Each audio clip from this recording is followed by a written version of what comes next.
তাহলে আমরা মুমিন হওয়ার পর আমরা দাঁড়িয়ে প্রস্রাব করি, আমরা আবার বৃদ্ধ বনিতা নারী বলেন পুরুষ বলেন আমাদের চোখের লজ্জা নাই, আমরা দাঁড়ায় প্রস্রাব করতেছি, কোনো একজন বান্দা কোনো বালেক কোনো ব্যক্তি কোনো হেঁটে যাচ্ছে কিনা, আমার সতর দেখতেছে কিনা।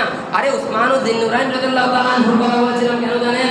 উসমানুদ্দিন নুরাইন রাদিয়াল্লাহু তাআলা আনহু নাকি আমি একটা কিতাবের মধ্যে কোনো ছাত্র জীবনে পেয়েছি, কোন কিতাবে পেয়েছি মনেও নেই, এগুলো হয়তো পরন্ত অবস্থায় পেয়েছিলাম। আমার উসমানুদ্দিন নুরাইন রাদিয়াল্লাহু তাআলা আনহু উনি উনার জীবনের মধ্যে উনি নাকি চতরের দিকে উনি ওনার লজ্জাস্থান দেখে নাই। সুবহানাল্লাহ না, উনি ওনার লজ্জাস্থান দেখে নাই, সেই রকম মানে শর্মিন্দা ছিলেন, সেই রকম হায়া শরম ওনার কাছে বিরাজমান ছিল।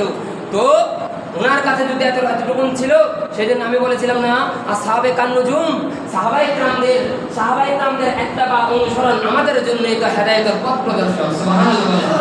প্যারা হাজরিন দেখেন, এখন বাইরা করে কি দাঁড়ায় প্রস্তাব করে কোথায় করবে? আপনার এগুলো শরীয়তের মাসালা আপনি ফিকহ ফতোয়ার কিতাবগুলো পাবেন।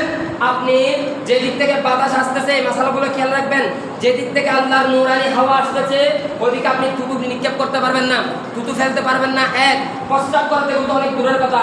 তারপর আপনি ক্যাবলাকে পেছন দিয়ে মানে এভাবে আমি যখন দাঁড়িয়েছি এই অবস্থায় আপনি পূর্ব দিক হয়ে প্রস্তাব করতে পারবেন না। আপনি সূর্য চন্দ্র এদিক দিয়ে আপনি প্রস্তাব করতে পারবেন না। আপনি মুসলমান, আপনি মুমিন, আপনাকে আল্লাহ হায়া দিয়েছে, শরম দিয়েছে, ইজ্জত দিয়েছে, আজমত দিয়েছে, সব দেওয়ার পরেও আপনাকে তো আল্লাহকে নিজেই তো বর্ণনা দিচ্ছেন মানে ইন্নামা আকরামাকুম ইনদাল্লাহি আতকাকুম। ও বান্দা, আমি তোমাদের ভিতর থেকে ওই ব্যক্তিকে সবচেয়ে বেশি সম্মান করি যে ব্যক্তি সবচেয়ে পরহেজগার, মুত্তাকি, তাকওয়াবান, খুদাবিরু। সুবহানাল্লাহ। তাহলে দেখেন এগুলো কি খুদাবিরুদের কাজ? ওই যে ফলন্ত গাছের গোড়ায় প্রস্রাব করা যাবে না। ফলন্ত গাছের গোড়া যদি প্রস্রাব করেন তখন আমাদেরকে ছোট্টকালে বাল্য অবস্থায় আমাদের মা বাবা আমাদেরকে শিক্ষা দিয়েছে, বাবারে যদি কোনো ফলন্ত গাছের গোড়ায় যদি প্রস্রাব করো তাহলে মনে রাখবা ওই ফলন্ত গাছ তোমার অভিশাপ হয়ে দাঁড়াবে। তখন এই বাল্যকাল থেকে এগুলো আগে শিখে ফেলেছিলাম, হাদিস কোরআন পড়তেছে এগুলো অনেক পরে। তাহলে দেখেন আপনি মা বাবার এগুলো শিক্ষার প্রয়োজন রয়েছে।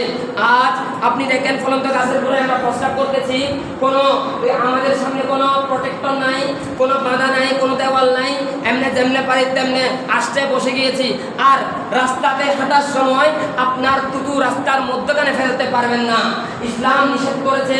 কারণ আপনার থুতুতে এমন কতগুলো জীবাণু রয়েছে যে এই জীবাণু দ্বারা আরেকজন মুমিনের পায়ে যদি লেগে যায় আপনার জীবাণু দ্বারা উনি ক্ষতিগ্রস্ত হয়ে অসুস্থ হয়ে পড়বে।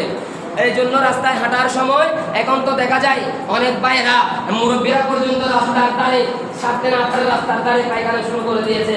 অনেক সময় দেখা যায় থুতু তো ফেলে তো এগুলো খেয়াল রাখবেন। আর বিশেষ করে